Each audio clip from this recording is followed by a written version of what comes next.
Gel hanım. Al çoktu. Biraz ıldırak. Tertemiz.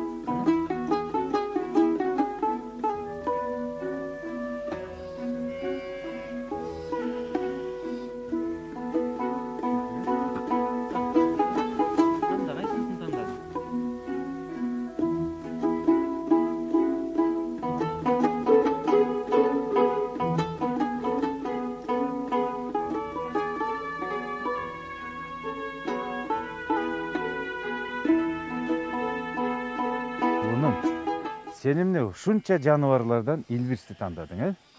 Анткени ал баарынан кооз да. Балам, коозу коозго. Себеби ал жаныбарлардын падышасы. Асман тиреген асказоодо жүрүп, теңирдин жанында.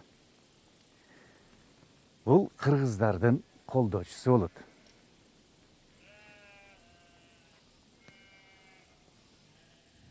Эртеңки жаралышта баардык жандыктар жоголуп, сен Илбирс менен бетме-бет жолугуп калсаңчы,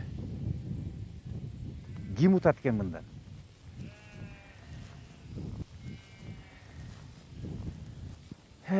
Кулунум, эртеңки күнүң эмне болор экен?